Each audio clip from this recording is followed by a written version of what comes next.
哎，刚才听你说话，自言自语的讲中文，中国人吧？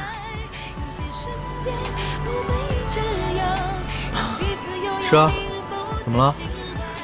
我也是。所以呢？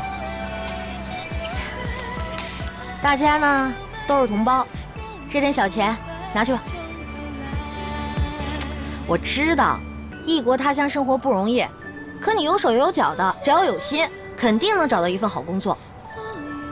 来，拿着，去买顿吃的，好好找一份工作，加油。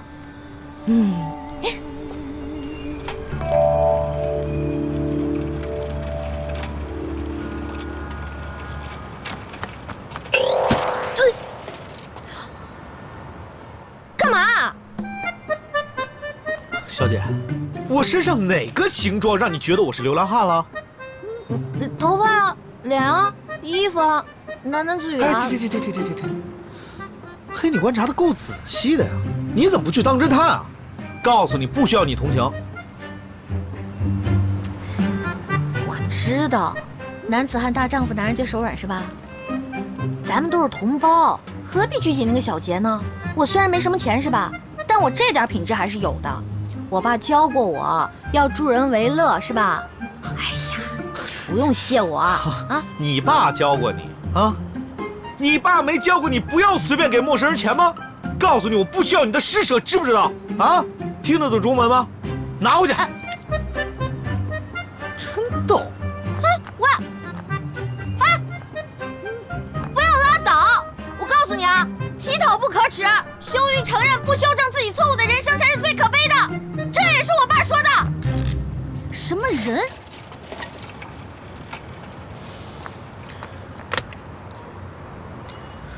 今天本来就够倒霉了，我还特么碰上个疯子。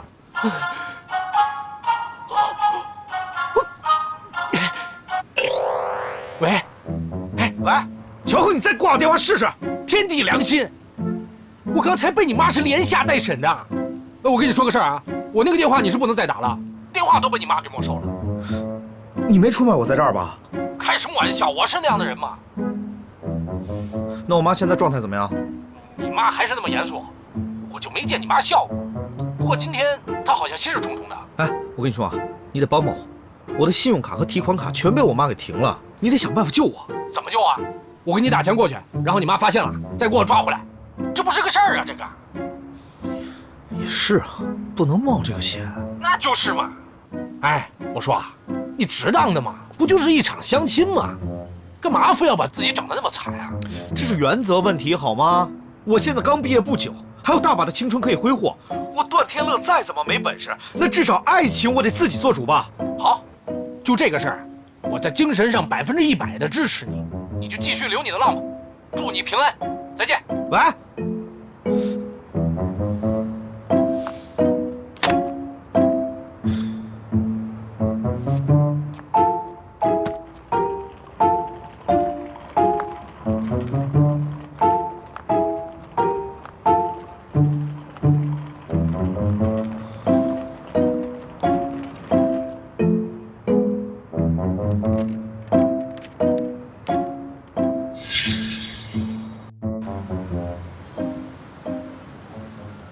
总经理提醒您一下，明天他们会宣布蛇口码头的竞标结果，地点在主办方大楼。好，中标感言准备好了吗？准备好了。根据您的要求，不仅树立了段氏在业内的权威，也展望了段氏的未来，相信一定可以一扫业绩下滑的阴霾。很好啊，那你去吧。好。总经理啊，我们刚刚收到远州公司的邀请函，他们邀请段氏出席明天的庆功。庆功？什么庆功？现在外面有一些传言说远州公司的中标几率很大。当然了，这些都是小道消息，不具备参考价值的。哼，笑话！一个名不见经传的小公司，竟敢骑到段氏的头上来了。蛇口码头案是业内都盯的一块肥肉，大家都知道它是肥肉，怎么能落到他的嘴上呢？没关系，这样你去回复他，对他为段氏准备的庆功宴，我非常感谢，我会准时参加的。OK， 好的。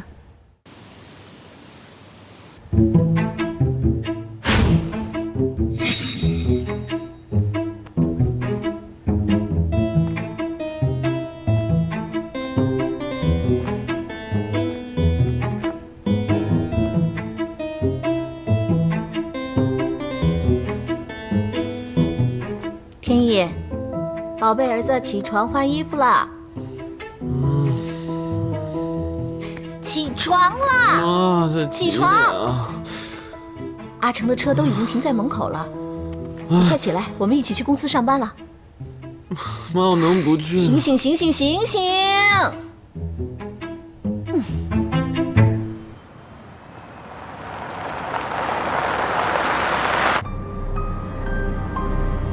天意啊，这次虽然名义上我们是陪你玉梅伯母参会的，但你一定要抓住机会。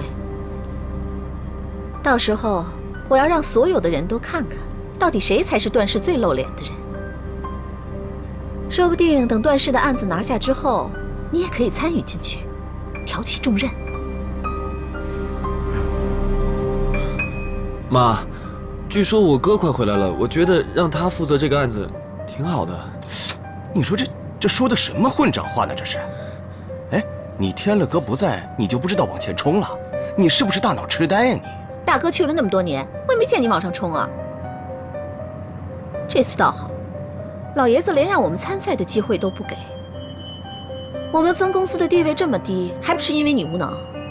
这大脑痴呆，那是遗传了谁的基因呢？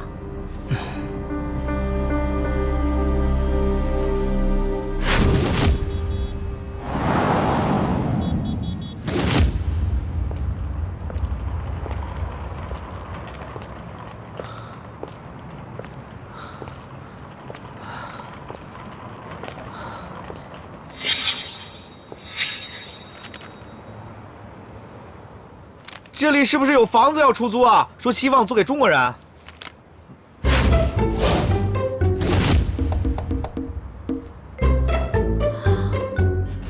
给我看！看什么呀？告诉你，我不需要你的施舍。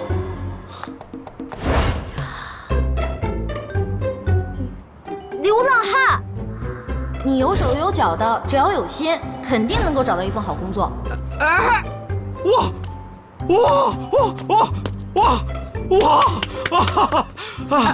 终于找到你了！今天真是多亏了你啊！什么？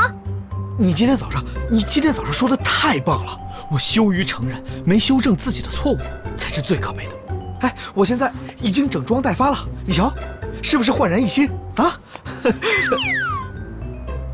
你是不是来闹的啊？现在才是我人生当中最清醒的一刻。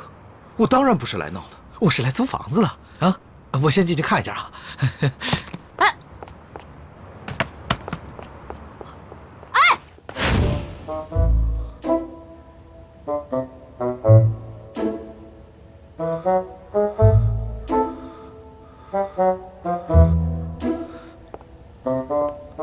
真要租房子啊？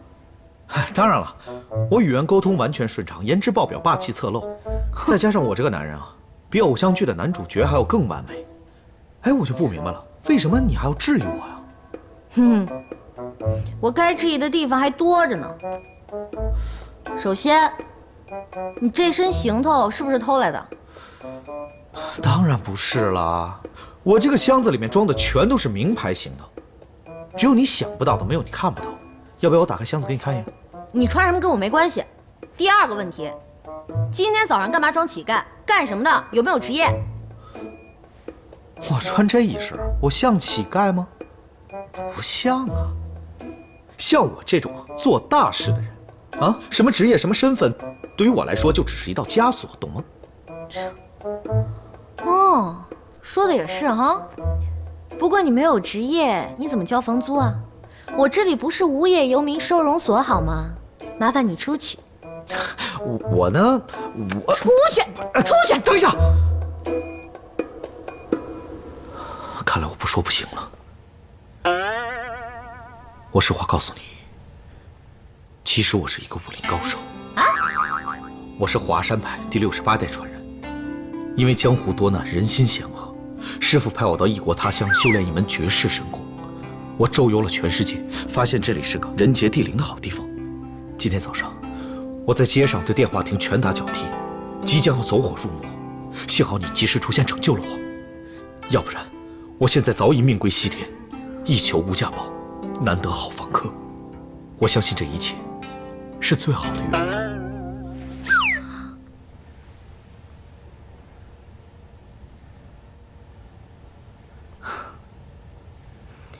缘分啊，大师。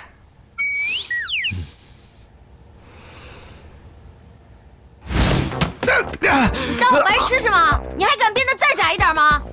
其实我，放滚吧，牛宝宝！有多远你给我滚多远！其实我，像你这种人还自称是武林高手，连我一脚都挡不住。江湖要是靠你这种门派的纨绔弟子拯救的话，还不如让东方不败一统江湖呢。你欺负我是华侨，没看过《笑傲江湖》是吧？滚！还我说你这人有没有同情心啊？还说自己有爱心。你爸有没有教过你说乐于助人啊？啊？你早上怎么说的那么好啊？虚伪，虚伪，虚伪，假同胞。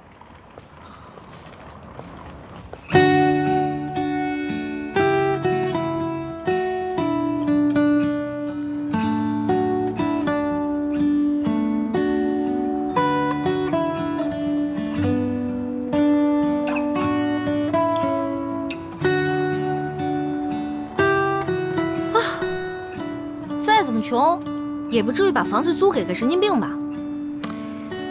对的，钟宽宽，你的据点完全正确，你可不是没有爱心啊！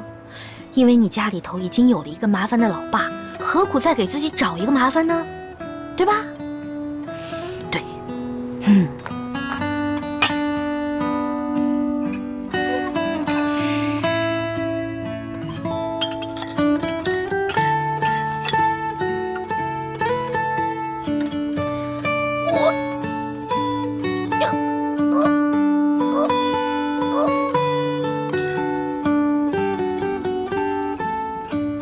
就这么一点米了，挺好的，当减肥了。爸，吃饭啦！哎，爸，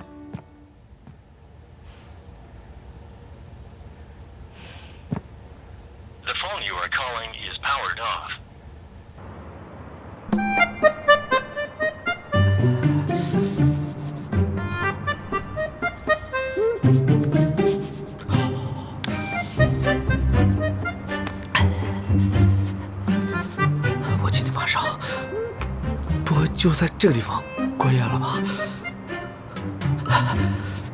没事儿，我冬天都不怕了。睡觉，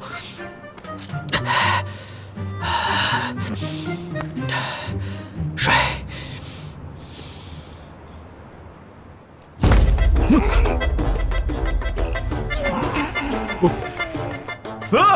大叔！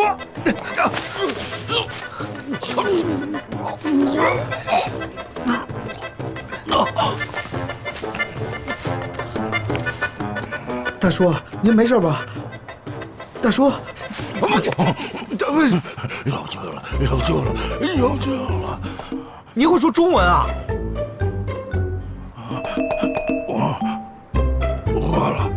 完了，输输了，让我回家。大爷，我不知道您家在哪儿，我怎么送您回去啊？我不知道啊。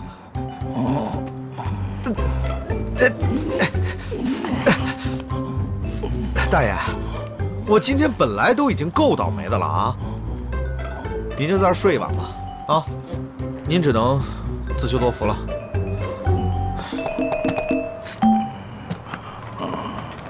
送我回家，送我回家，送我回家。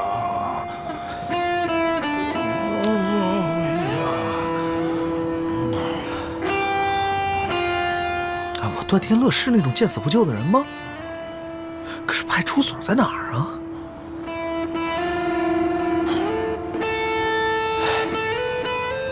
先送人吧。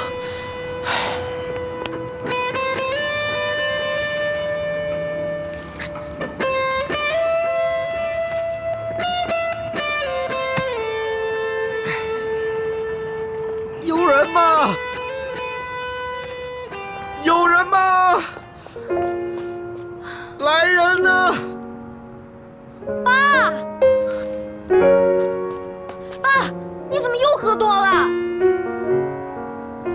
爸，不是你，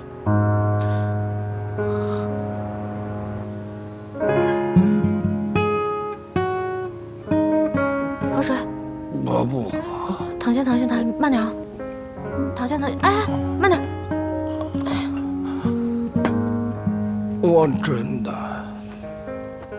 我真的不是故意撒谎，不是，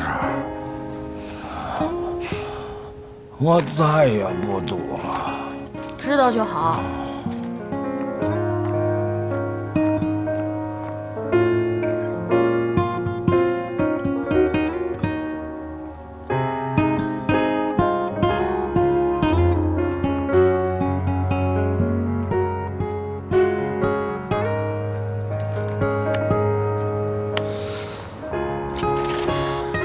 喂，你在外面干嘛呀？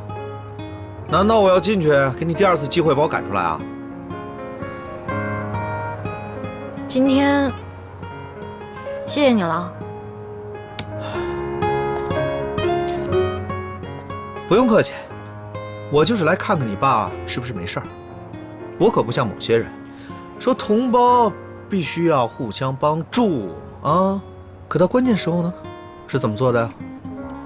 我走了。哎。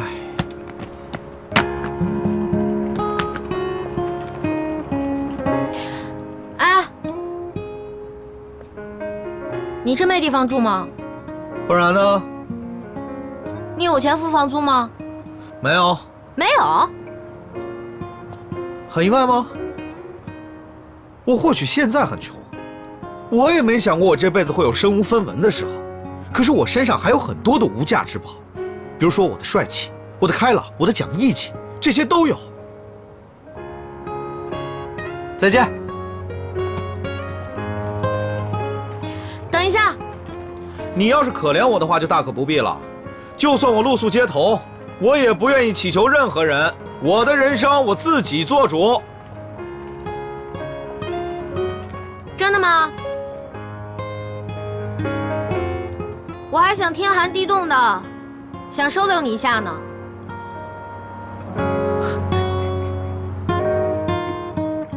收留你可以，但是从明天起，店里的大小事情你要跟我分摊。那当然没问题了。不过你说店里面的大小事情是指？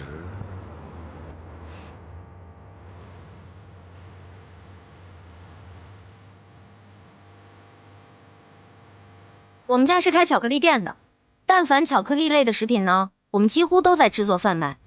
另外，我们也提供外卖给附近的咖啡厅。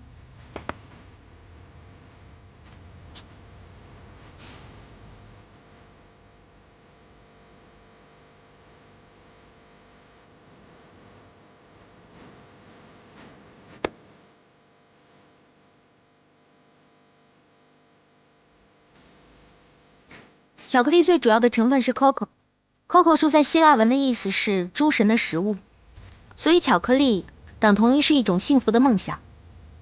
巧克力不只是糖，不只是一种甜点，而是一种料理，一种美食，以及一门博大精深的学问。而那种均衡的微苦、微酸、微甜，混杂着香料般丰富富裕的芬芳而构成的奇妙口感，一起在舌尖上缓缓软化的浓稠美味，对我来说，就是爱情的滋味。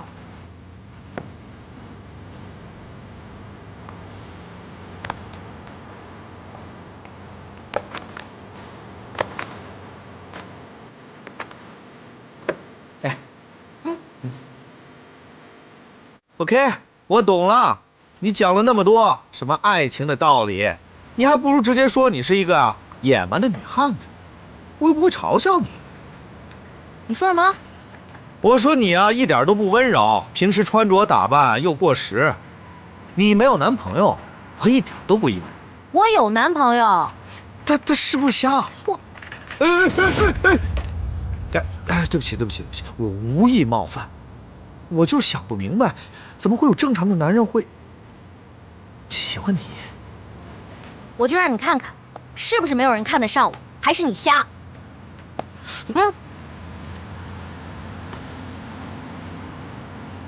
怎么样？你男朋友看着不瞎呀。我男朋友是华侨，长得像不像明星？看着人模人样的，这眼光……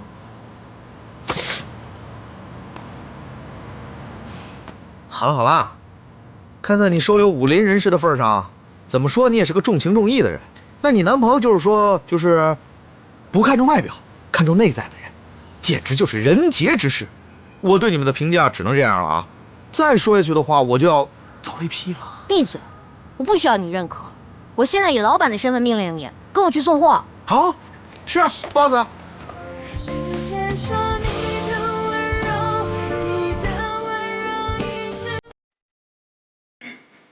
谢谢。对。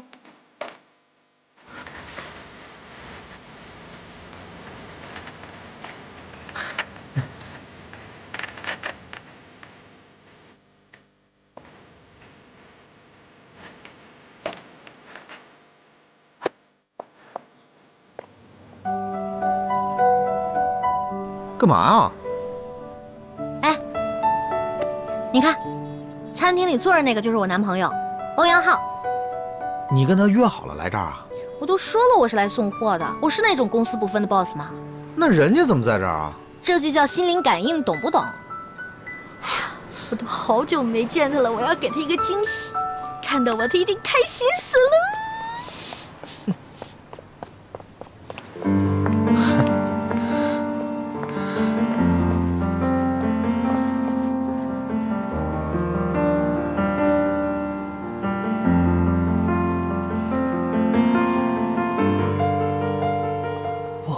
那是你男朋友？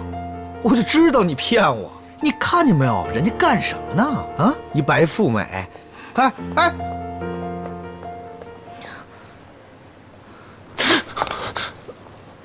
宽宽，你怎么来了？这就是你的过去式啊！请你给我闭嘴！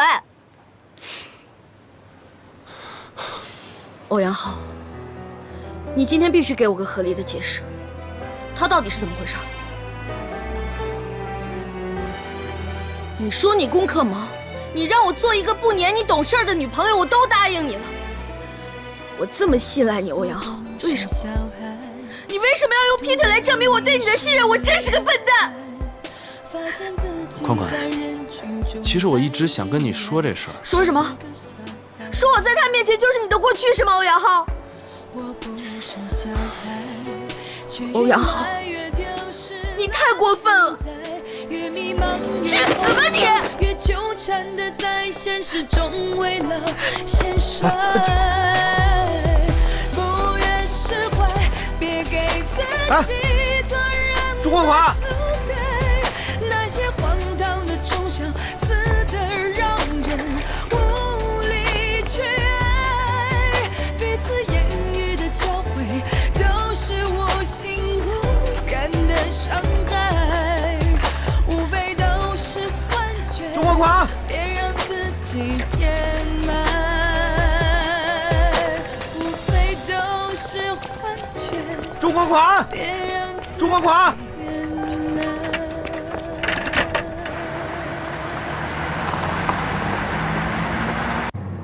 天意，我给你写的研究稿背熟了没有？嗯，背熟了。不是，什么研究稿啊？我跟你们说啊，不要把动作搞得太大了。今天我们是配角，到时候你就知道了，谁是配角，谁才是主角。该轮到我们天意出头了。反正玉梅他们一定会拿下这个案子的，到时候不管发生什么情况，你只管给我往上冲，反正人多，他们不会把我们怎么样。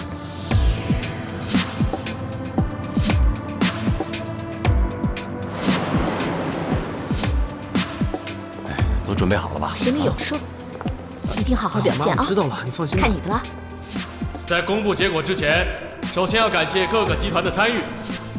今天在座的各位啊，都是地产界的精英。蛇口码头是未来深圳的地标，是深圳重要的贸易枢纽，也是深圳地产界的一大奇迹。不行，在几百份竞标中，有一个方案脱颖而出，而且达到了令人惊喜的程度。那么，接下来我宣布，回来就来不及了。在蛇口码头改造方案中脱颖而出的是，恭喜远州公司。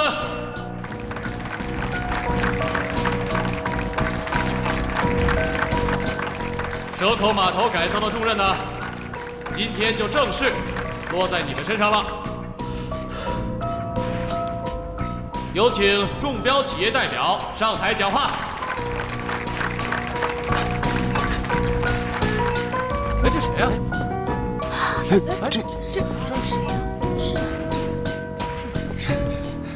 大家好，我叫段天意，在段氏集团中标的喜庆时刻，请允许我冒昧的讲几句，谢谢。下来吧，下来吧，不是你们集团。拉走。快下来！下来！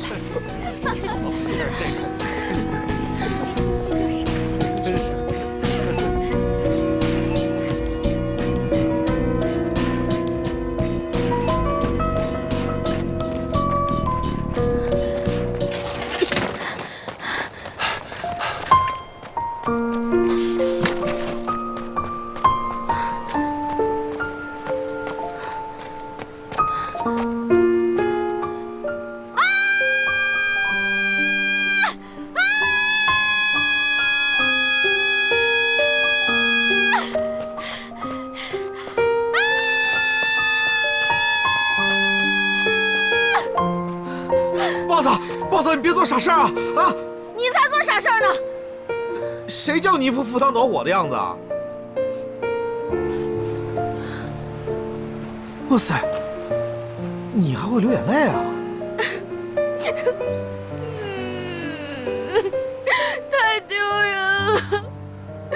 我前一秒还在你面前炫耀，后一秒就看你自己男朋友抱着别人，我还以为我就是他唯一呢。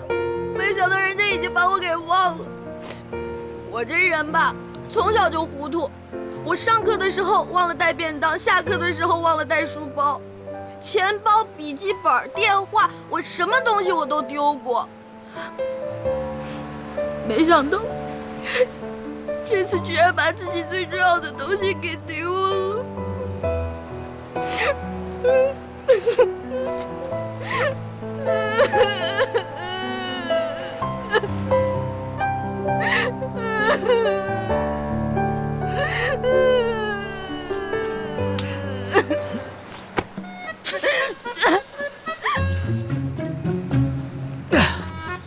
你干嘛？没什么，你啊不用谢我。我刚才啊在你体内输入了一股真气，在真气里呢，我夹杂了我苦练已久的忘情掌。从今以后，什么疑难杂症都伤不了你。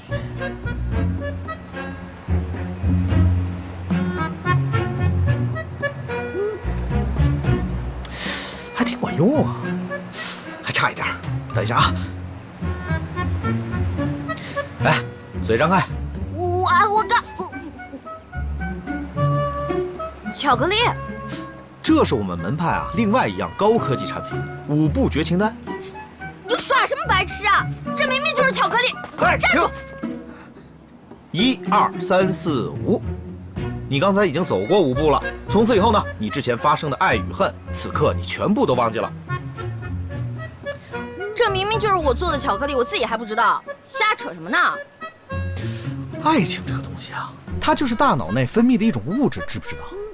你自己说过，你都忘了？什么幸福感，什么爱情，那都是巧克力可以代替的嘛。我知道你在逗我呢。不管怎么样，谢谢你啊。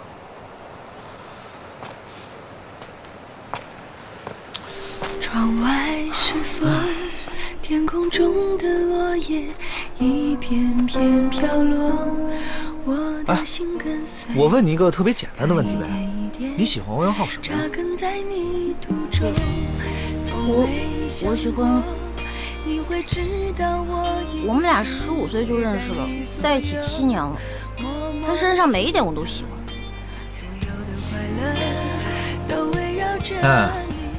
那只是一种习惯。你习惯了自己的习惯，你习惯了欧阳浩在你身边的习惯。时间久了，你就认为啊，那是种爱情。其实你根本就不爱欧阳浩。你看见欧阳浩的时候，你会有心跳加速的感觉吗？你看到他的时候，你会有幸福感吗？如果没猜错的话，你现在应该是不甘心的成分居多。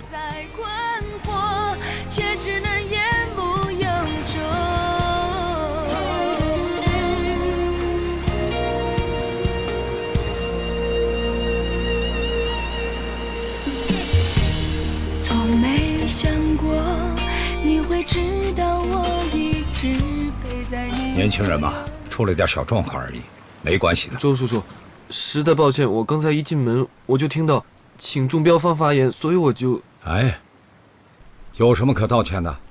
今天的事根本不怪天意。我们大家都知道，这次段氏是有备而来，连获奖感言都准备好了。你看，搞得我都不好意思了。不过按理说，上台发言应该是总公司派人。哎，怎么换成天意了？难道你们段氏各个部门的关系都那么融洽吗？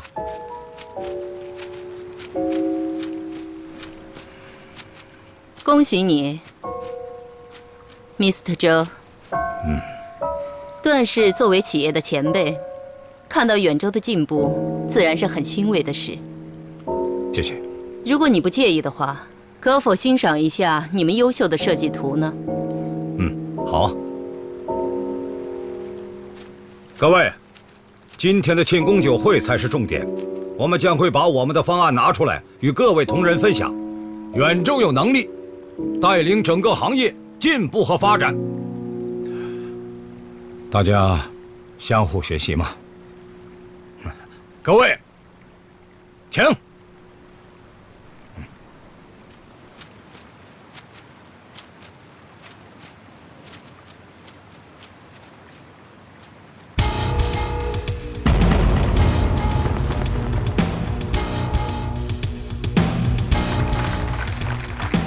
各位，我们之所以能够中得这个项目，就是因为有了这个设计方案，请欣赏。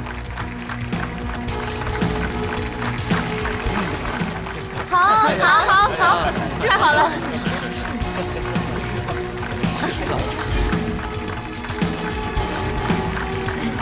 来，是。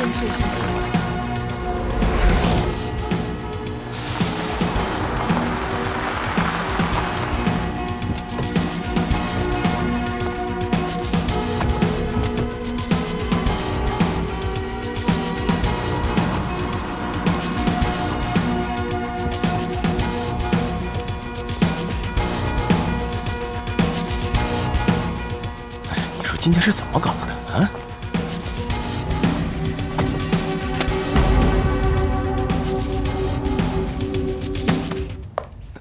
这就是你们搞出来的名堂？还好我不在现场，不然我这张老脸放在哪里呀？啊？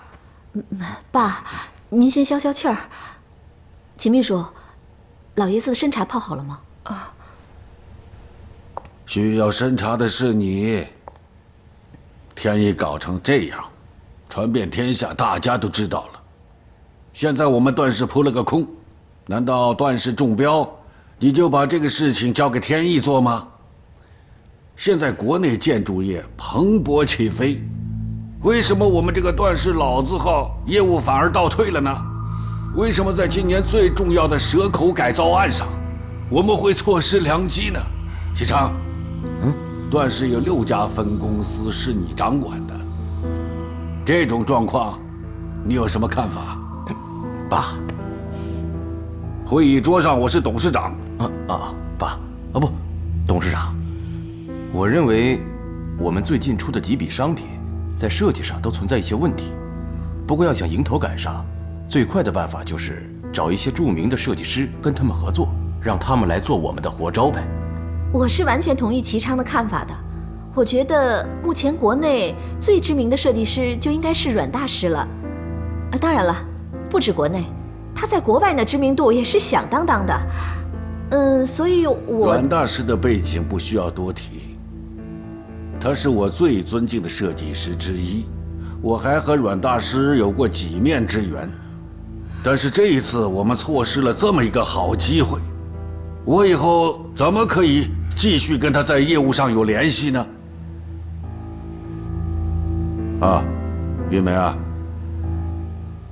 我跟大师已经讲过了，我要介绍天乐给他女儿，这件事赶快办。爸爸，恐怕这事儿一时半会儿上不了日程。天乐他，你说天乐他怎么了？是这样的，天乐一听说要安排他和阮家大小姐相亲，他就宁可挥霍青春，也不愿意听人的安排，所以他就想方设法逃之夭夭，离家出走了。到现在人都不知道去哪儿了。有这样的事吗？董事长，我会尽快联系上天乐的。那现在有消息了吗？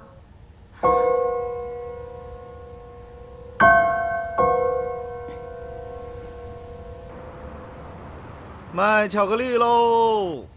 卖巧克力喽！老板娘不在，随便卖哦。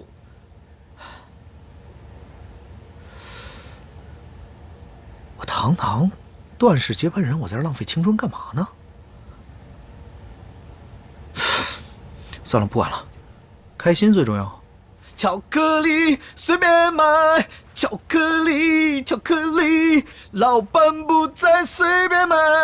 巧克力随便买，老板不在，随便买。巧克力，你好，欢迎光临。钟伯，是你啊？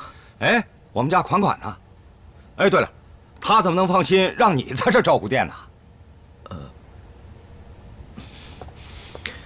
钟伯，今天 BOSS 发生了件很不痛快的事儿啊？怎么了？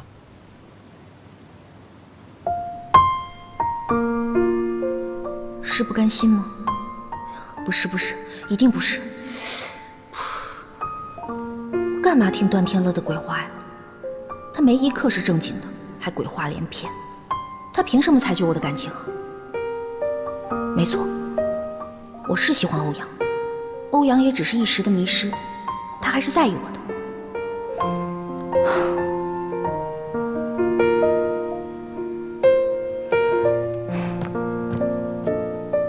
既然在意我，欧阳，打电话给我，跟我道歉，好吗？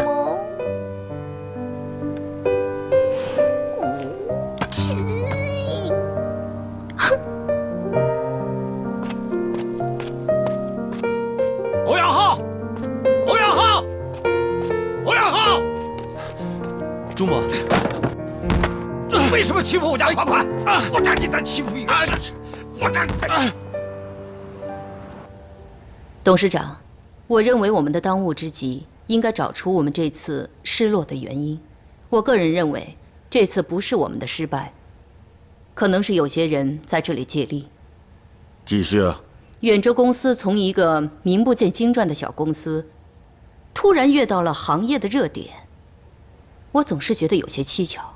酒会上我看了一下他们的设计方案，虽然我没有查到有什么不对的地方，但是我回看了一下我们的图纸，确实有异曲同工之妙。我们这次输给了小公司，确实是有些意外，但我们应该从自身找原因，而不是捕风捉影，去说一些没有证据的空话。启昌，我们目前确实没有什么实际的证据。但是，董事长，我现在正式申请对这件事情进行彻底的调查。继续调查，先不要搞出太大动静。我申请协助调查。你把自己的事情搞好，这件事很重要。玉梅，你全权负责。明白。好，今天的会议到此为止。你小心。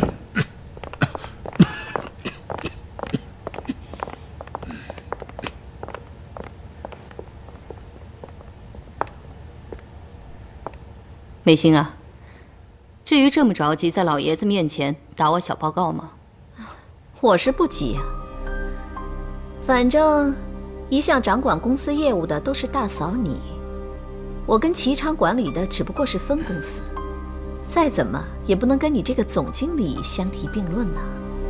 美心，我们是一家人，总公司、分公司都是一样重要，我从来没有分过轻重的。哎，对。哎，管理的业务量可能是一样的，可是我们每个人在老爷子心里的分量，那可就不一样了。说好听了，我们是分公司；说难听了，就是把我们搁在一边置之不理。哎呀，谁让老爷子那么喜欢你们家天乐呢？只要你一垂帘听政，庞大的家业不都是你一个人的？美心，你觉得你说话句句带讽刺，很爽是吧？是，美心，大嫂她说的。你给我闭嘴！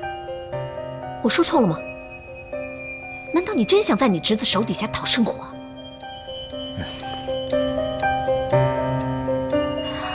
况且，这天乐人现在还不知道在何方呢，远水救不了近火。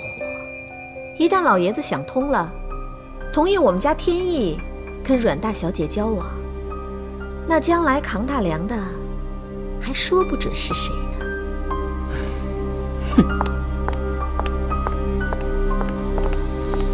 哎呀，美心，大嫂说的对，你这是……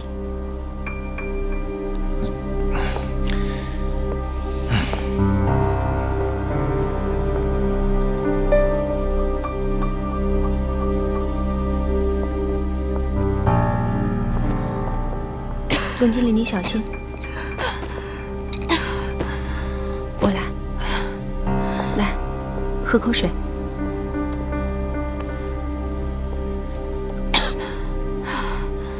二伯他们一向视您为眼中钉，现在天乐不在，他们更是大展拳脚，您千万别放在心上。这天乐，即便是老爷子再得意他，也禁不住他这样玩失踪啊！你说他说的那混账话，就是他回来了，老爷子能不能原谅他，还是另外一回事。这段家也不是他一个人，他要是不想管也没关系，多少人想管呢？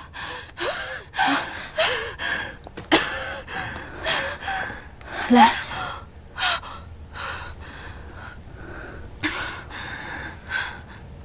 总经理，您身份富贵，您有哮喘病，千万别动怒啊！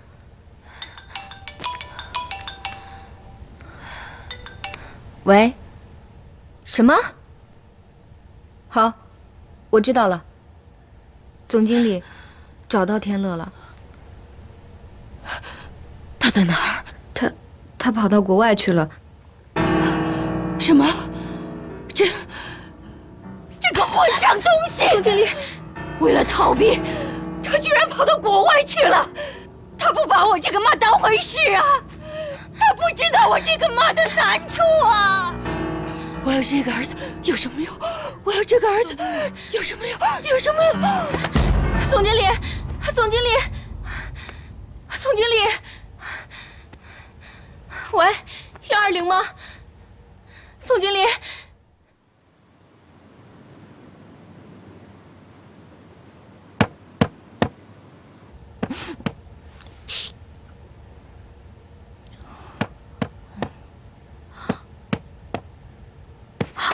欧阳，来了，稍等，稍等。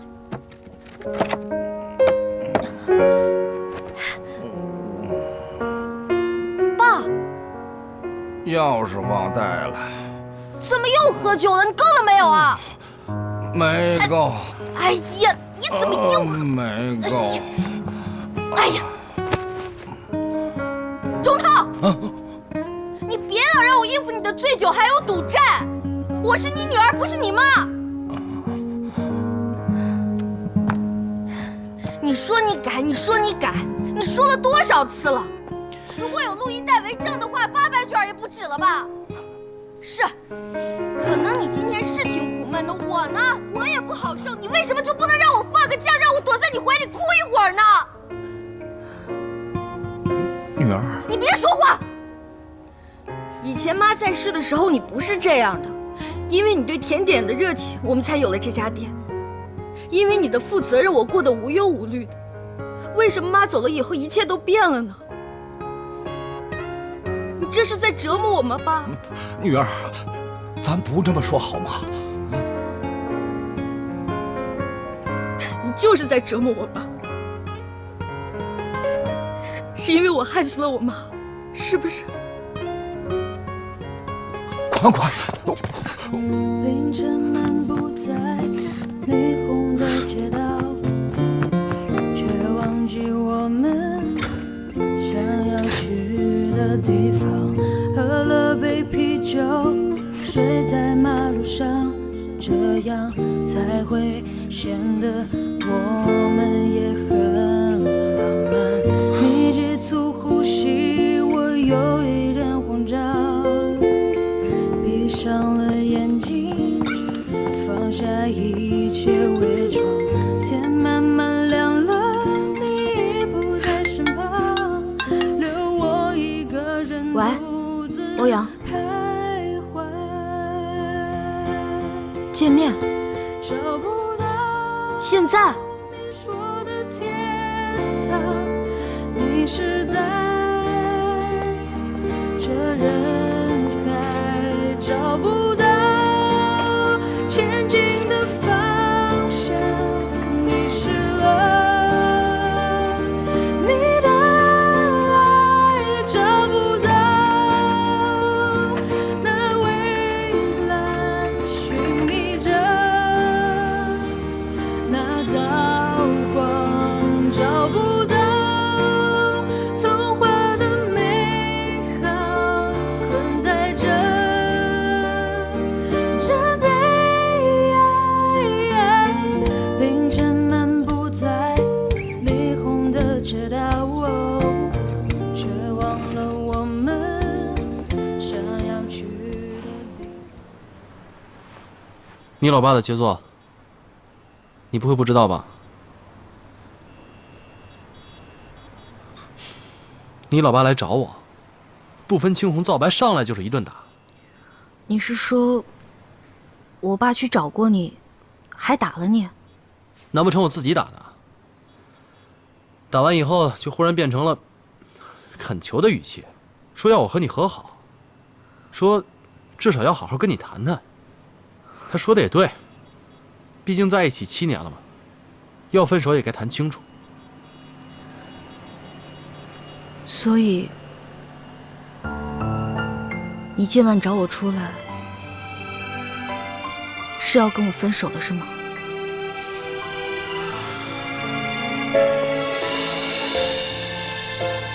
对我来说，和你之间的相处已经变成了习惯，习惯和你见面，习惯和你看电影，习惯和你去做所有和情侣有关的事情。但渐渐我发现，这些并不是出于感情，只是一种习惯。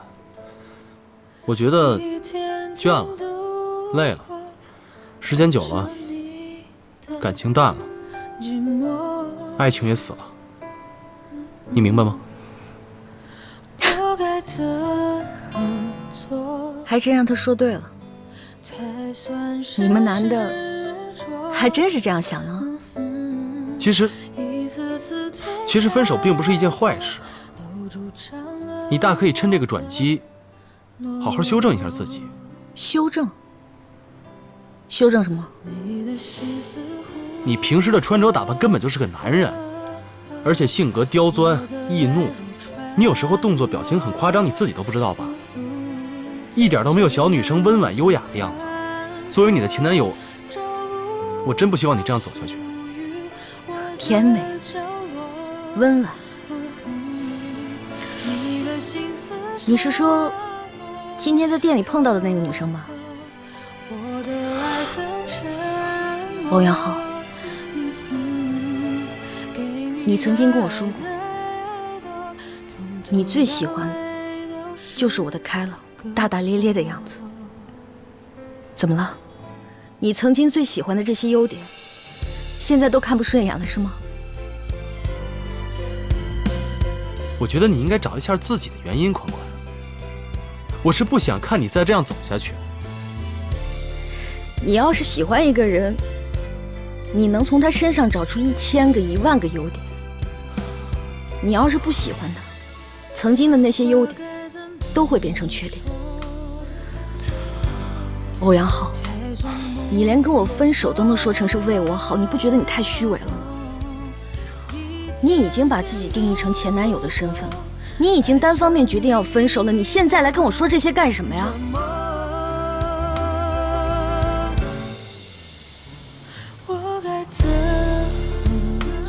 对不起，我不太会跟人分手。有人擅长分手吗？有人会在自己的履历上特长内栏写上分手2个字，有吗？算了，这顿饭还是由我来买单吧。你不能平心静气的分手，我很遗憾。以后在大街上见到我之后，装作不认识我这个人，我也不介意。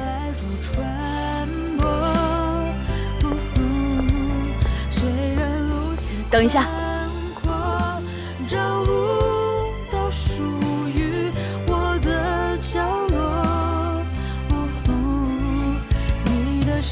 你从什么时候开始讨厌我的？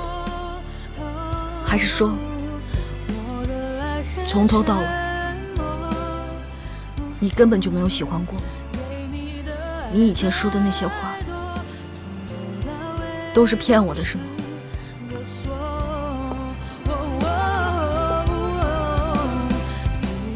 我当然喜欢过你，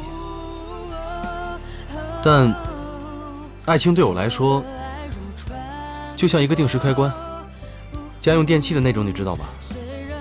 慢慢的往 stop 那边转，1分1秒，终有一刻，它停机了。我也不知道我为什么会成为这种人，但它确实是我心里此时此刻所想的，我一点都不想隐瞒。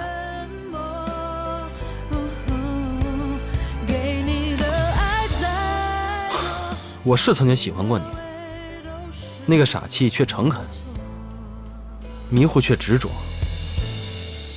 斤斤计较，努力生活。我曾经对这样的你着迷，但是你，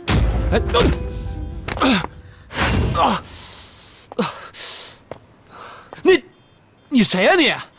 傻里傻气多可爱啊！诚恳执着、认真生活是优点。斤斤计较更是持家的美德。我就不懂了，啊，你马上都要把人家给甩了，你还在那颠倒是非黑白，胡说八道什么呀？你真以为款款没了你，就真没人要了呀？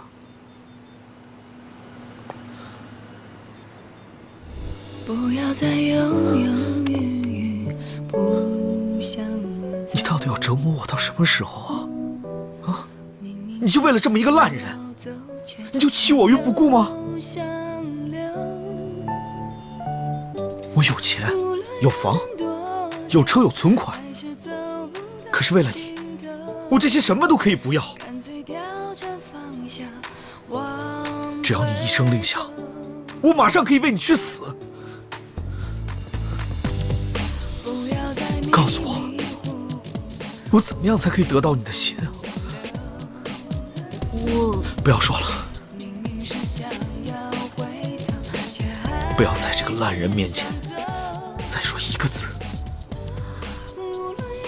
爱情里面是容不下沙子的，你相信我，只要你答应我，接下来的日子我会给你一辈子的幸福，让你忘了你的前男友。跟我走吧。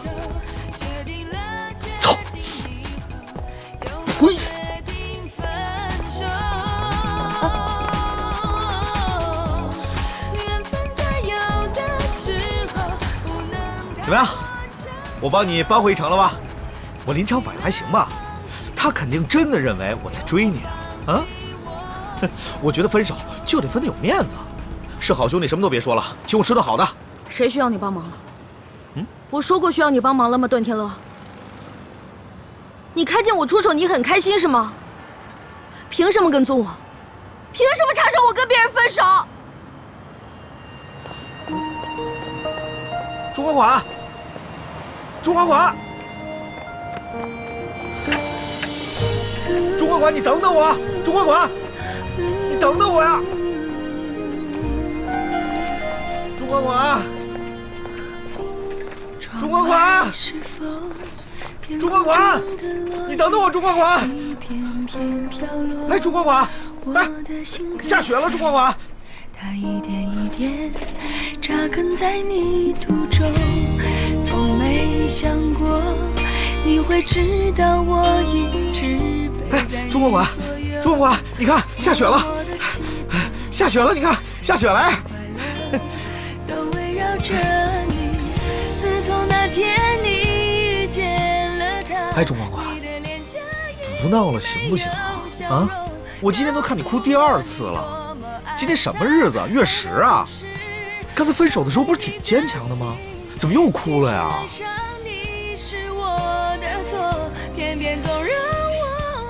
哎，钟管管，我跟你说啊，我教你一个绝门的秘籍啊！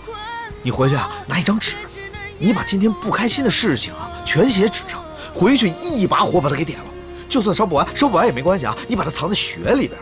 明天早上你起来，我保证一切事情。一切烦恼全都没有了，好不好？啊！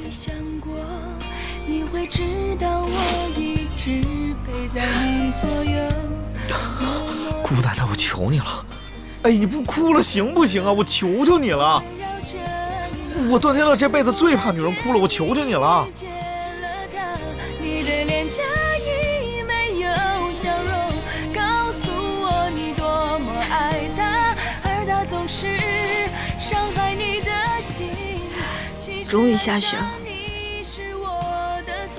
我等这一天等了好久了。去年我们就约好了，今年的第1场雪要一起看。没想到今天却成了我们的分手纪念日。不想再说，不想再说。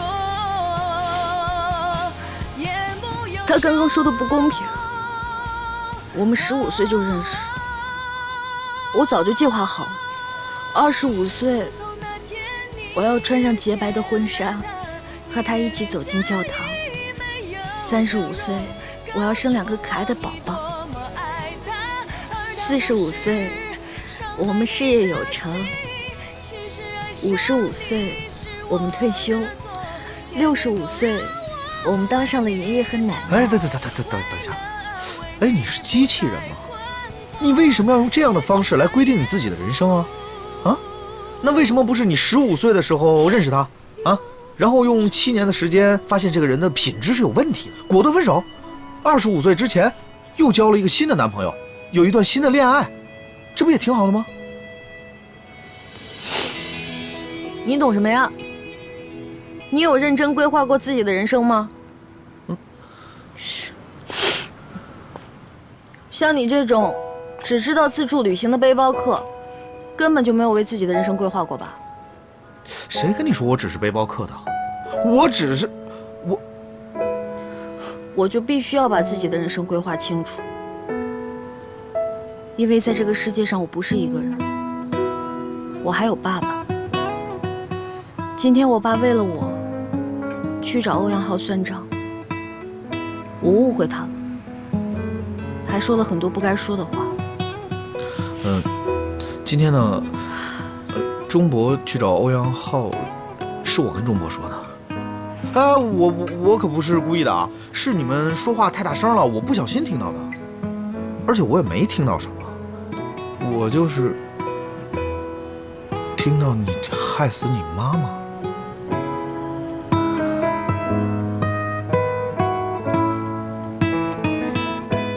你没听错，我差点就忘了，我曾经发过誓，要好好照顾我爸爸，因为我妈的确是我害死的。在我3岁生日那年，我们家的店刚开，爸妈很忙，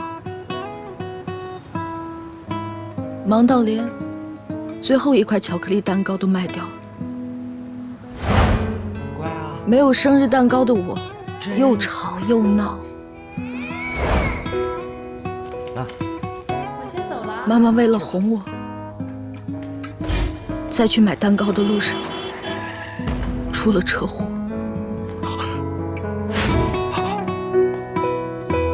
老婆，老婆。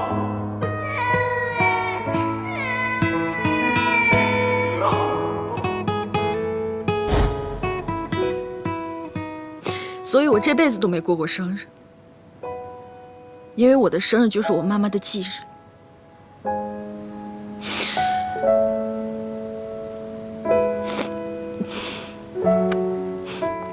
可能你也不会懂吧，像你这种父母健在就想浪迹天涯的人，也许海阔天空才是你的梦想吧。其实你的世界才海阔天空啊，我的世界其实看似无穷无尽，但是其实是有隐形的牢笼的，就算你用尽身上所有的力气，也无法挣脱的。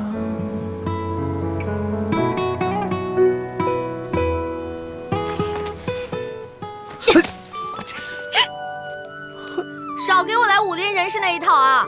漫天大谎说个不停，你是华山派，我还是小龙女呢？吃我一个大雪球！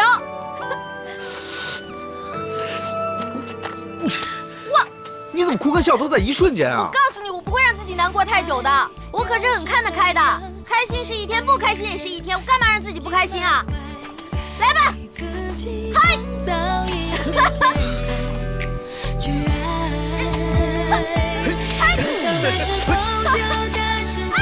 看中别让快乐输给了阴霾，有些瞬间不会这样，让彼此拥有幸福的心怀。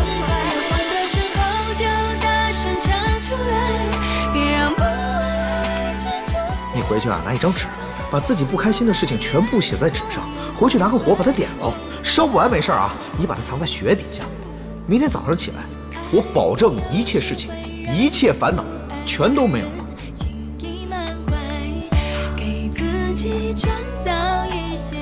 像你这种只知道自助旅行的背包客，根本就不会去规划自己的人生吧？可能你也不会懂吧？像你这种父母健在却想浪迹天涯的人，也许海阔天空才是你的梦想吧。别让快乐输给了阴霾，有些瞬间不会这样，让彼此拥有幸福的心怀。的时候就大声唱出来，别让不爱遮住在，放下所有埋怨，所有不快，从头来。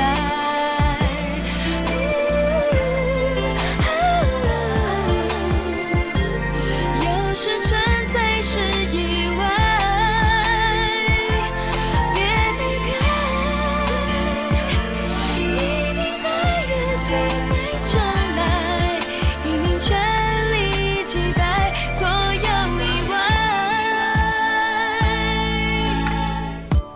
爱有时会让相爱的人彼此乱猜，有时无法重来。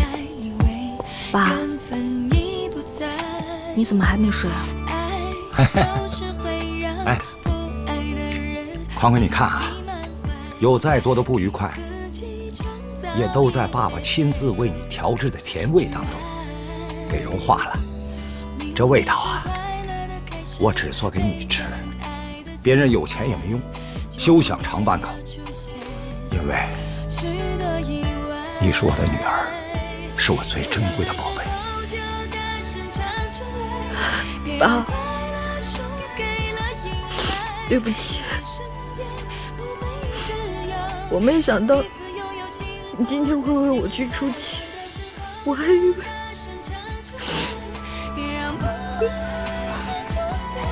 宽宽，爸没用，只能用这种笨拙的办法解决问题啊！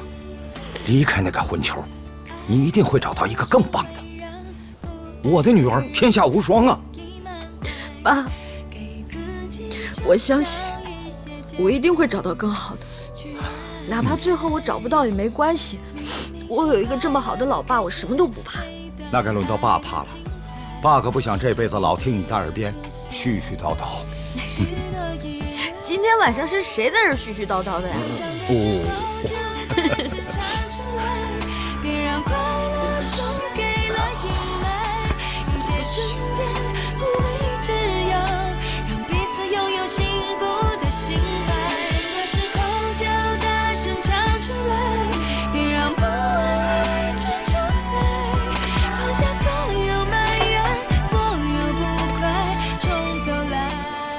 喂，你好，段公馆。喂，我是天乐。哎呦，天乐，家里没什么状况吧？你怎么现在才打电话来呢？夫人她……我妈怎么了？夫人她过世了。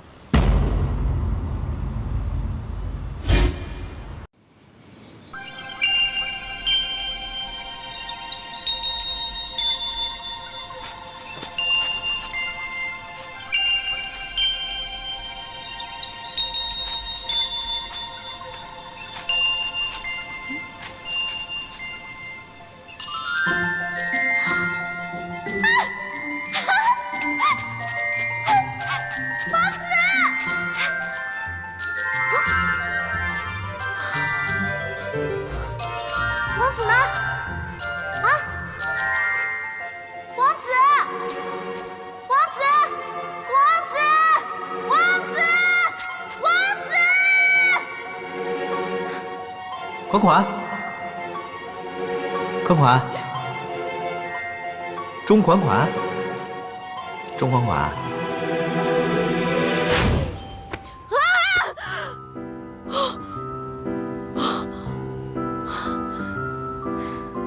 款款，你过来一下。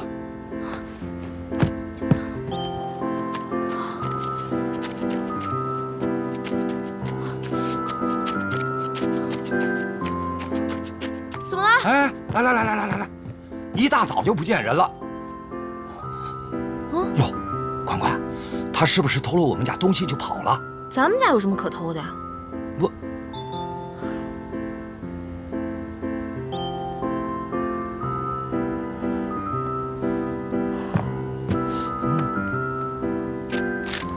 武林高人去也，有恩报恩，后会有期。真是的。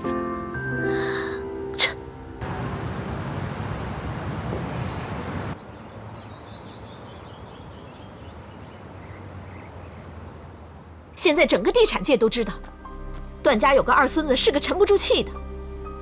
我说你怎么就光知道往上冲呢？你怎么就不知道看清楚情况再说呢？哎呀，本来我是想让你跟我争脸的，现在可好，你把我的脸全都给丢尽了。我就说了，让你们不要把动静搞得太大。不听我的，结果呢？这就是下场。我倒是听你的，你说，下一步该怎么办？不是，什么下一步啊？你连下一步都不知道怎么办，你让我怎么听你的？照你这样下去，你早晚得给那母子俩打工。我只要一想到我们家天意，将来要在他哥哥手下做员工，我这浑身这一阵起鸡皮疙瘩。妈，咱们都是一家人嘛。何必分得那么清楚？我听说我哥离家出走了，我倒是挺想让他快点回来。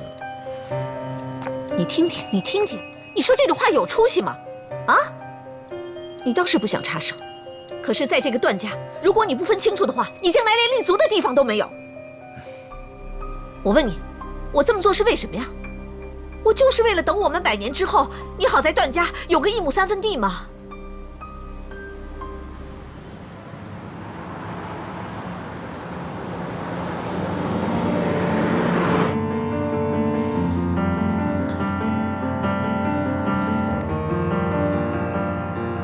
师傅，快点！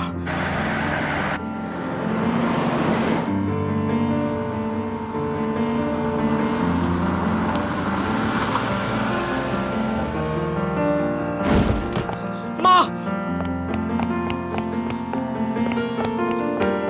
妈！妈！天乐回来了。徐管家，徐管家，我妈到底怎么了？啊！夫人吧，这2天她就是……她到底怎么了？你终于肯回来了。妈，妈，妈，妈，妈！哎，你没事就好了。你知不知道我很着急，我特别着急。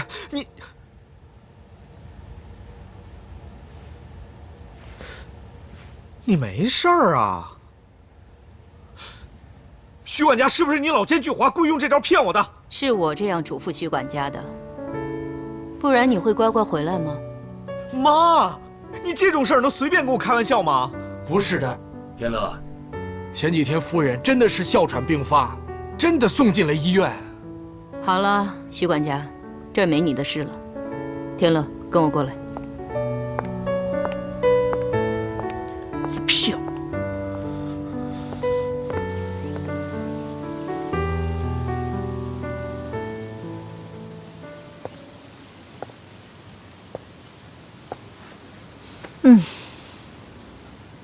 哟，你什么时候有吃饭看报纸这个习惯了？笨笨就。哎，这份报纸是老爷子每天都要看的，我特地订了1份儿。哎，今天这上面把阮大师夸出了一个新的高度。你说，老爷子能不欣赏他吗？光看这些有什么用啊？都是纸上谈兵的事儿。你懂什么呀？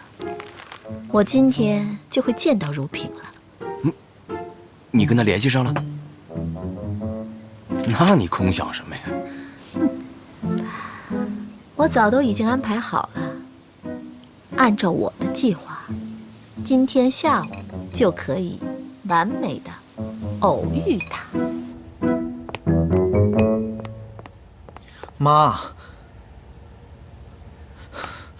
妈，就算我求你了，你去做个全身检查行不行啊？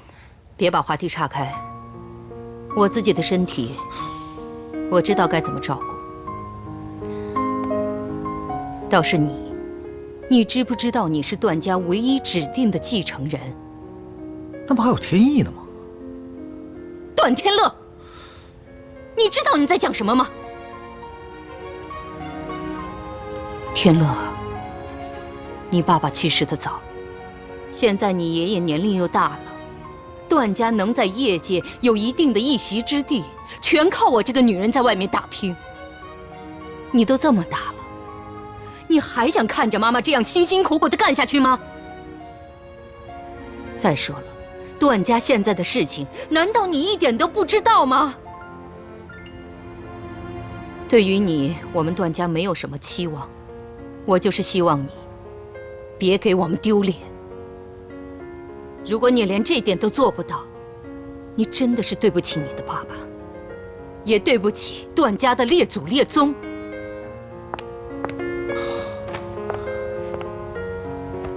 妈，这都什么年代了，教训别人的时候还把祖宗八代搬出来？你还敢顶嘴？刚一跟你提相亲的事，你就离家出走了。你知不知道，那天你爷爷差一点就答应让天意去相亲了。要不是我说你马上就回来了，我们这次机会就保不住了，你知不知道？所以你什么意思？我还得相亲啊？废话不是？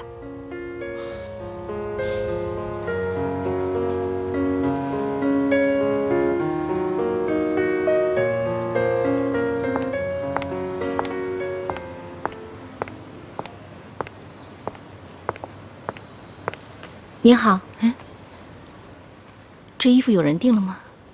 这件衣服这位女士订了。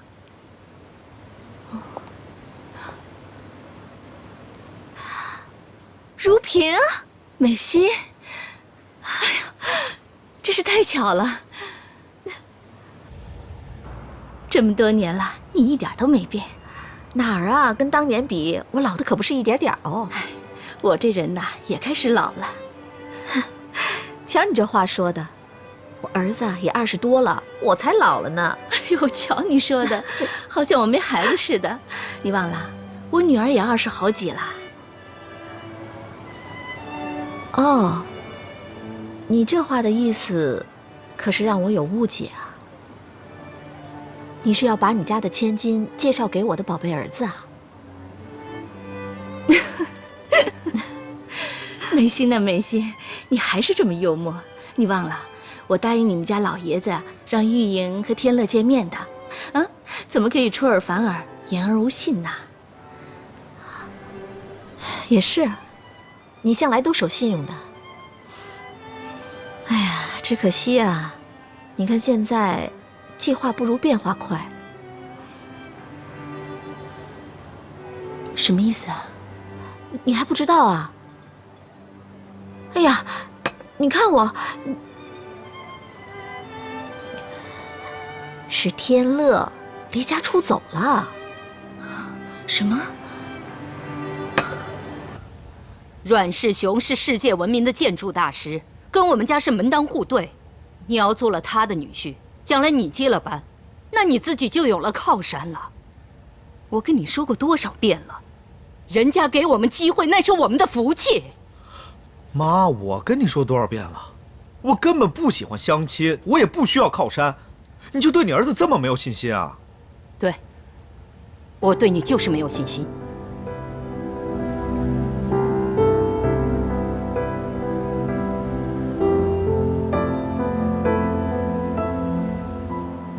按理说我是段家的人，不应该跟你讲这些。可是我们俩的关系，我还是不瞒你了。相亲的事迟迟未定，就是因为天乐他不在家。我是想，玉莹是个女孩子，青春宝贵，总这么拖着也不是个办法呀。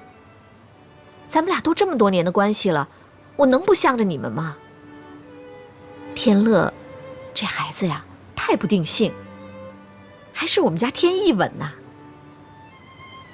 我就在想，你如果见到我们家天意，你就会觉得，哎呀，他们俩简直是那么的般配。美心啊，你见过我们家玉莹吗？嗨，我是说，只要是你如萍的女儿，一定是大家闺秀，错不了。不过，现在让天意和玉莹见面，有点不妥。我觉得这件事还是从长计议，来日方长嘛。相亲就安排在明天。你作为段氏唯一指定的继承人，维护段氏的企业，从你一生下来就是必须接受的使命。我为你安排这个相亲，都是为了你好。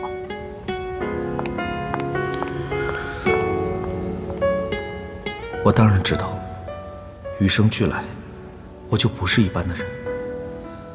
一般人的快乐与眼泪，在我的世界里是享受不到的。嬉笑怒骂下，其实我多期望，有一天我也可以像他们一样。外面的世界何其精彩，对于我来说，永远都只是风景。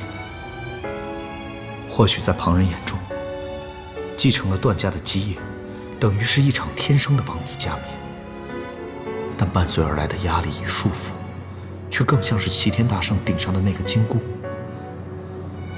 我负担着王子托付下来的沉重盔甲，手上拿着即使会伤害自己，却要狠狠抓牢的沉重宝剑，外加先皇先后、列祖列宗的谆谆教诲，甚至连爱情，我都失去了自由的权利。我曾经憧憬，至少在爱情这条路上，让我当个能够白手起家的凡人。从相识、心动、告白，直到定情，这一连串的恋爱过程，我希望能像铺铁轨一样，一节一节自己打造。但很显然，直到这一刻，我不得不如梦初醒，然后领取一张导游帮你规划好的车票，上车就坐，等待他开往一个未知的目的地。然后，火车终于到达了。啊，你来了！你好，玉莹，快跟阿姨打招呼啊！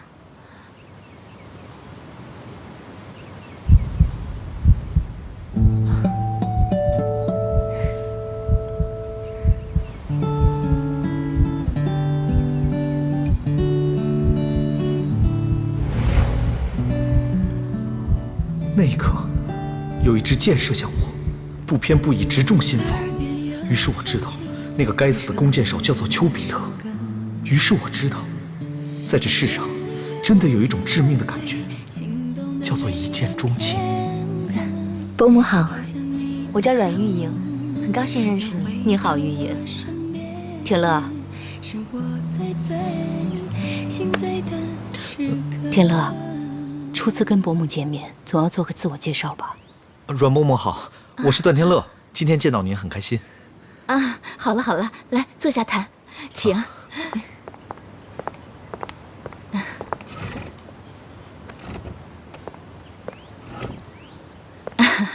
来来来，家里啊随便准备了一点下午茶，大家用啊。不客气。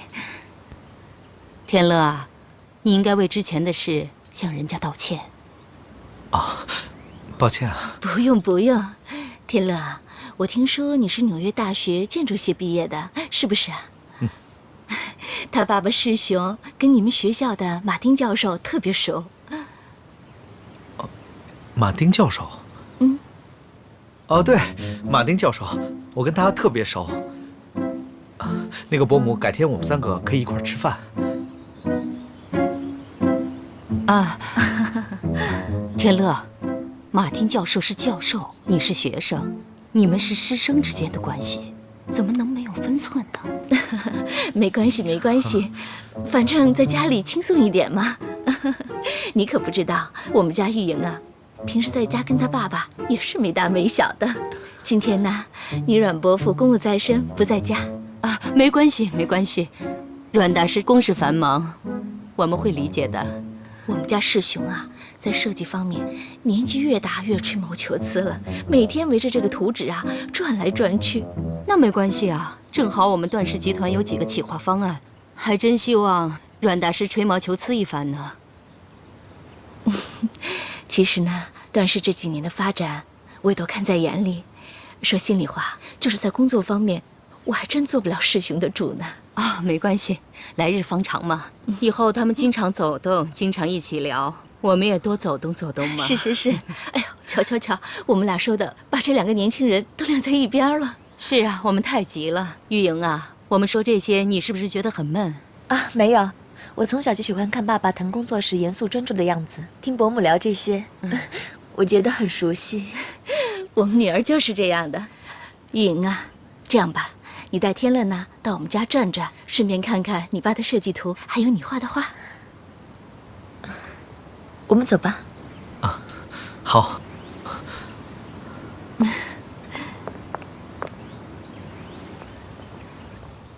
我在加州度假的时候啊，每天醒过来的第一件事就是拿着我的冲浪板，直接就冲到沙滩里面，等最大的浪来。哎，我的游历不止这些啊，像什么热带风情啊，北国冷暖，很多国家我都去过。哎，前2天我刚从国外回来。奇怪啊，普通女生听到这些应该已经如痴如醉，眼中散发着饥肠辘辘的光芒，为什么她就是不动声色？你怎么了？怎么没话说了？啊？哦，我是在想有没有什么东西我忘说了。刚刚你已经说了弹琴、跳伞、听歌剧、冲浪和赏雪。据我对你们这些有钱公子哥的了解，你铁定还漏了到舞厅跳舞、玩名牌、跑车、换女朋友。那些绝对没有。哎，我是有理由的。我上次是因为去了哪儿？没关系，我根本不在乎这些，因为我呢，是个很清楚自己想要什么的人。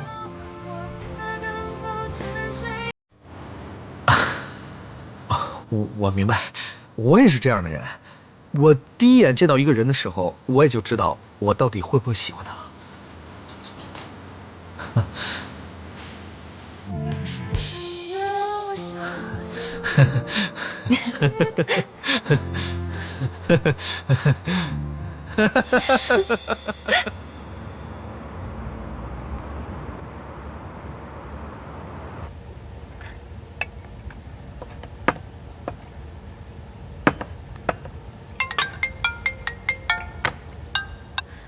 喂，你好。是。真的。谢谢您给我这个机会，谢谢您给我这个机会。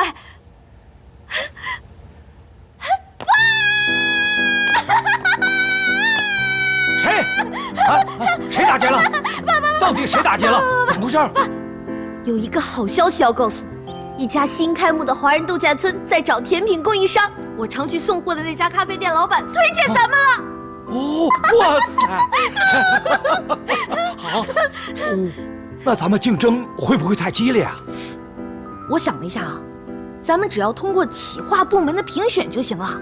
爸，这可是难得的好机会啊，一定要做出一款其他厂商没有的产品，来跟其他的供应商一决高下。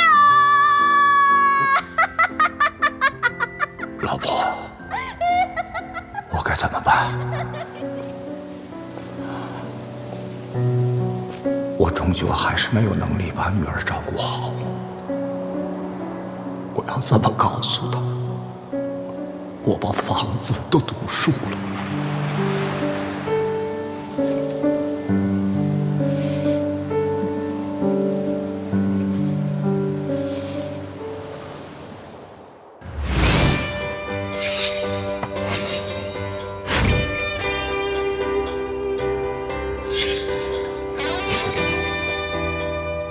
峰哥，在。蔬菜沙拉，生鱼片一份。好，生鱼片先端走。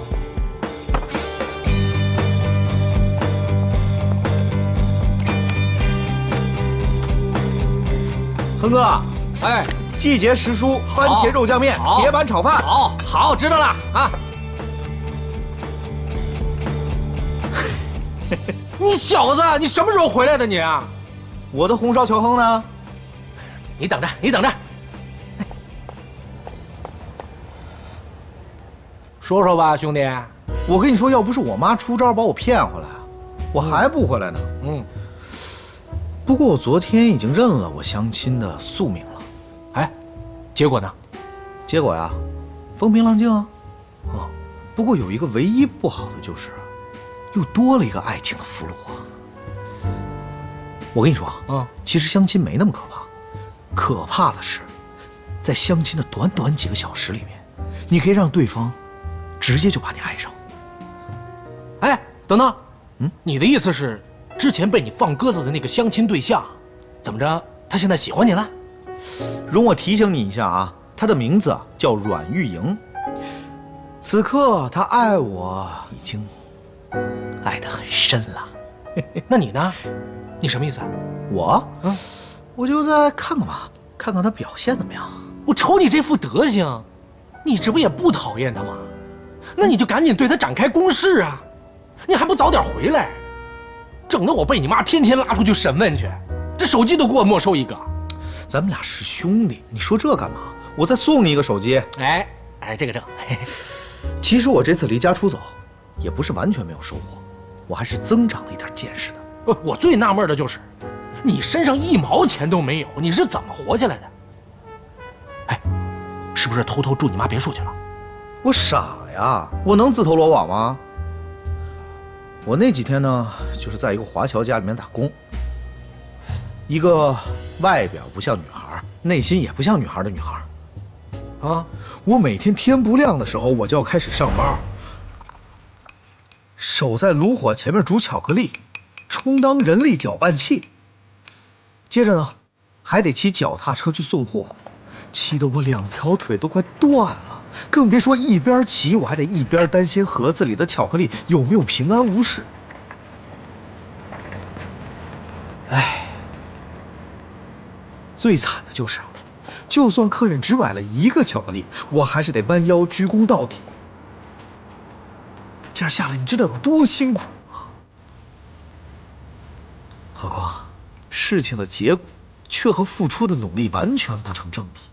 店里的订单越来越少，整个店都摇摇欲坠，早就快倒了。啦啦啦啦啦啦啦，啦啦。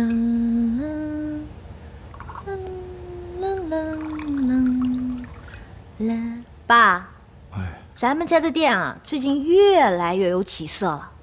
现在天上又掉下来这么大一个馅儿饼，我有预感啊，我很快就能回学校了。绿勺。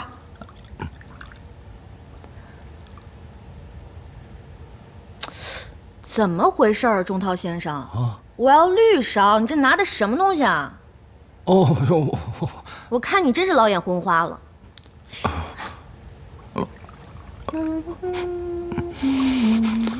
款款，爸有个事儿想跟你说说。说呀。不敢说。说。你听我说啊，前几天他们非拉我去赌博，我们就一起喝酒，我肯定是喝高了。他们逼着我又没钱还他们，我就把咱们家的房子给赌进去了。以为可以骄傲的自我陶醉的相爱就爱，我不是小孩，已经忘了关怀，逃开了束缚和教条，终于可以挣脱开。绿勺。我不是小孩，却突然迷失了人海，发现自己在人群中还依然是个。大不了我书不念了呗。等把那个度假村的合约拿下来，别说是1栋房子，就是8栋房子我也还得起。越迷茫越慌张，越纠缠的在现实中为了显帅，不愿释怀，从没把自己做交代，不言而喻的期待，却没期待换来曾经的对白，已经没有必要。这个月的水费、电费、电话，还要买材料。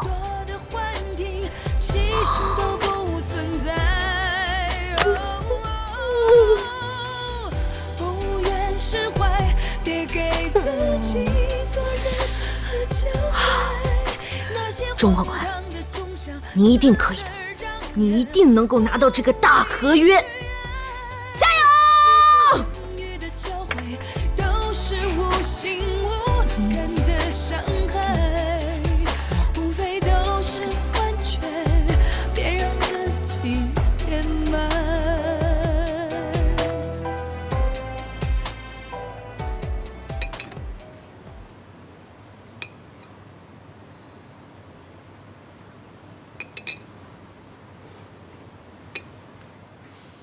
这家店根本就不行，还说是名店。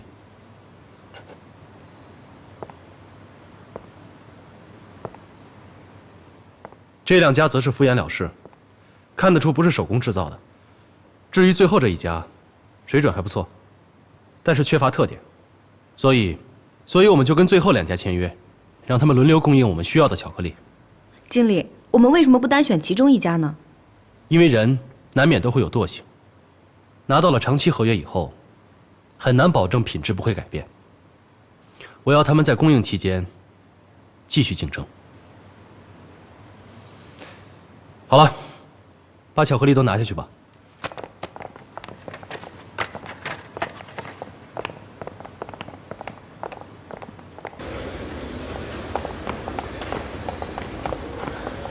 抱歉，我们科长选了别家店的产品，这个请你带回去吧。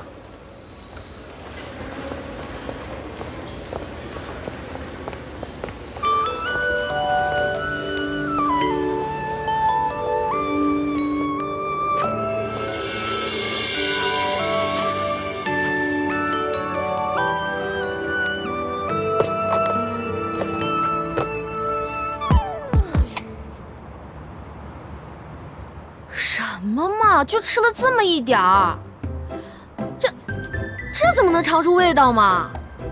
什么科长啊，有没有品位啊？怎么当的科长啊？真是的，味蕾长到头皮上了是吗？连一整颗都不吃完，能吃出什么呀？真没品位，没见过你这样的科长，真是没品位。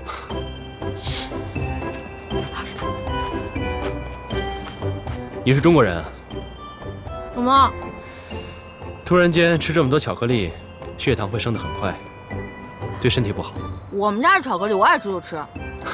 原来是你们家的巧克力。刚才听你骂科长的，是哪个科长？还能是哪个科长？就是度假村中心企划课的科长。我看他们应该弄个造孽课，糟蹋美食课才符合他这个人。你跟他有仇啊？干嘛？哦，你是这个度假中心的职员嘛？你想去告状是吗？如果我是这个度假村的职员，你是不是就不告诉我了？正相反，有人帮我传个话正好。麻烦你帮我告诉那个科长，他这个人一点品味都没有。我看他是味觉失灵了才会选别人家的巧克力，不选我们这么好的纯手工巧克力。既然这么好，我可以尝尝看吗？尝尝。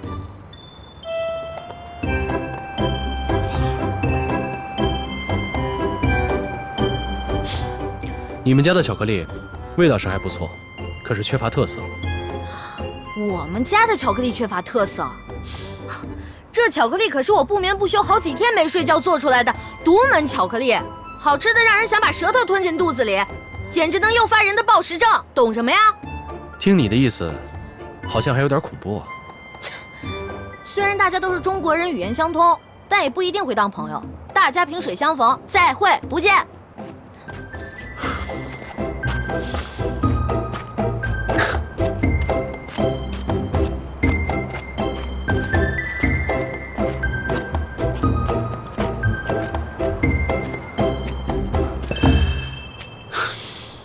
等车，我们这是第2次见面，可以做朋友了吧？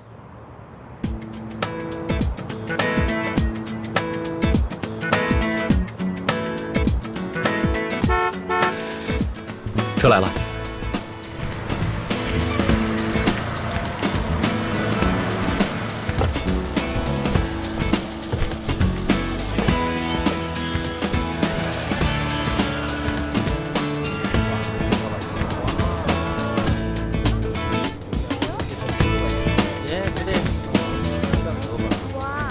你是怎么学会做巧克力的？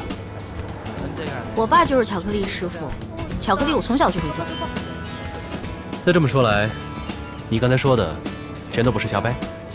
拜托，一把年纪了，别以小人之心度君子之腹行吗？那既然你不介意跟我这个一把年纪的人做朋友，那你介不介意我去你家店里参观一下你的作品？谁怕谁啊！只要你付得起钱，想吃多少有多少。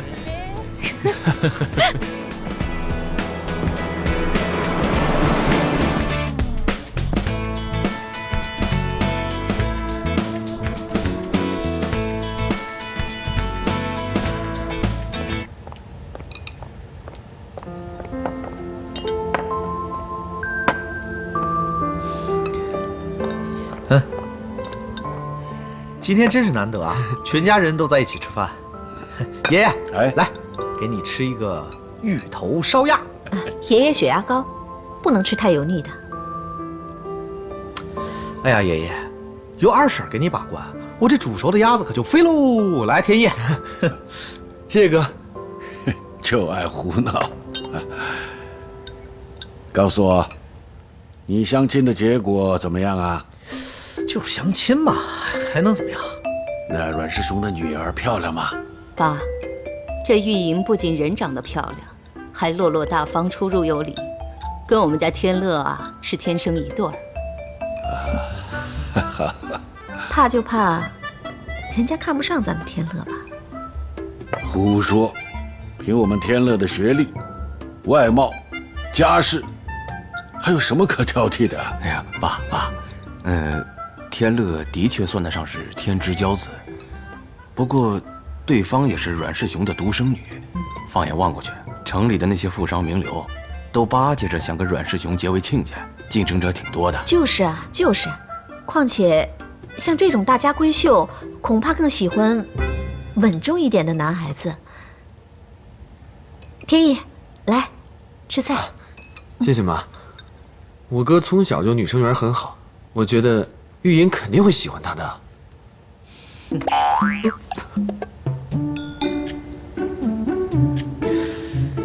爷爷，我只负责相亲，后面的事儿我可就不管了啊。真会计较。哎，是不是没把握呀？我没把握还是他没把握呀？爷爷，我跟你说啊，以我这么多年的经验，我一看到他，我就知道他喜欢我。爸，阮师兄对我们公司的几个案子呢，都特别感兴趣。如果段家和阮家继续交往，再结成儿女亲家，我想我们的发展会更好的。那好，那爷爷就等着你娶这个漂亮的媳妇进门。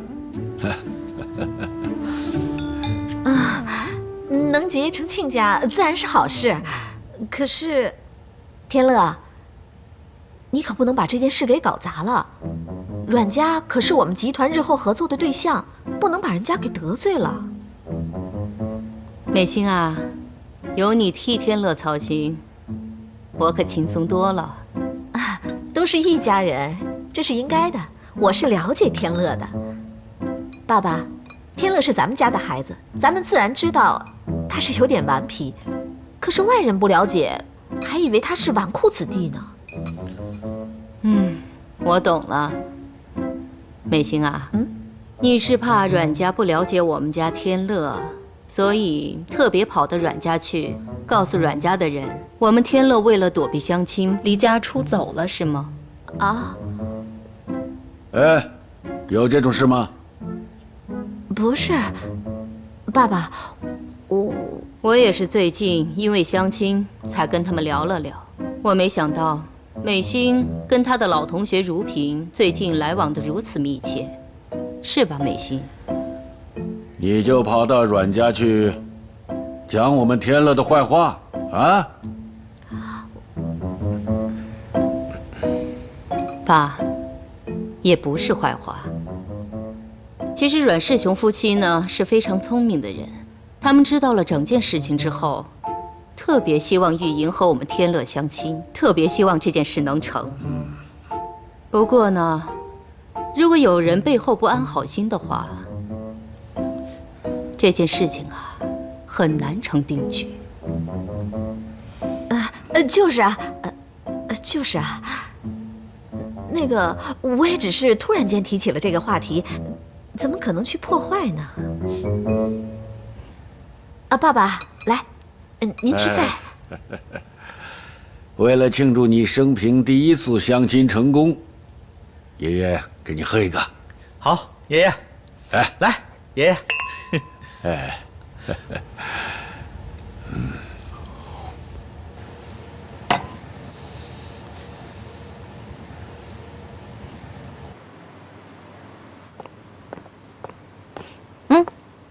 就这种巧克力。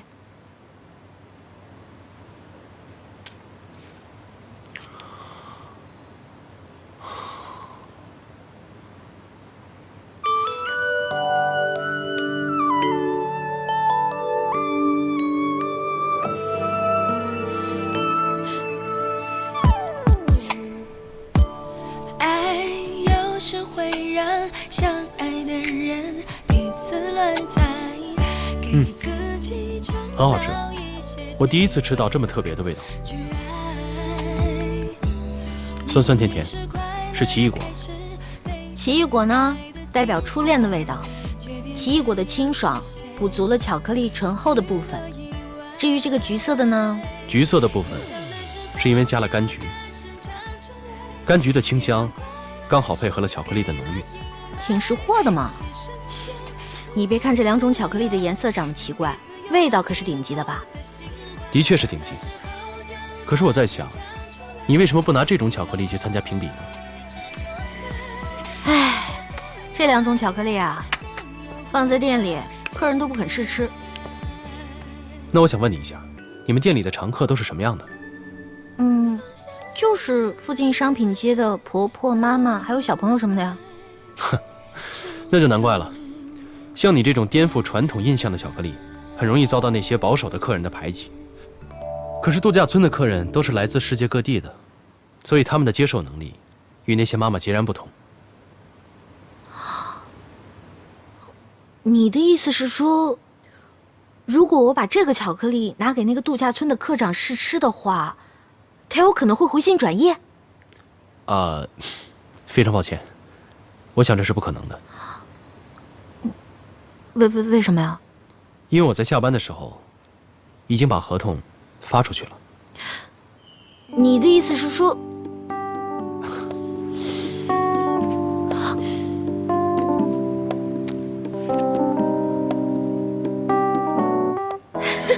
原来你就是度假村的科长啊！你好，我是李允征。你好。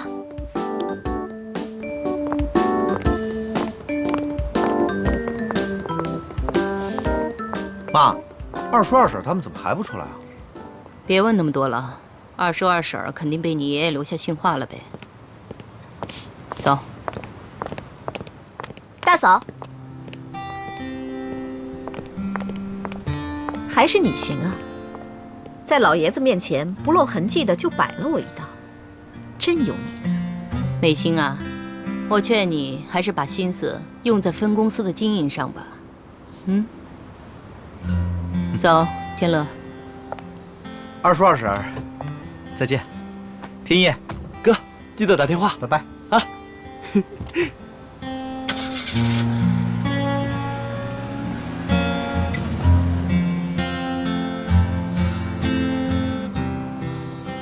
回家。妈，你知不知道你刚才特别帅啊？每次你唇枪舌剑一把照的时候，我都觉得那个时候特别崇拜你。哼，那你就早一点进入状态吧，总有一天呢，这场战争得轮到你上阵了。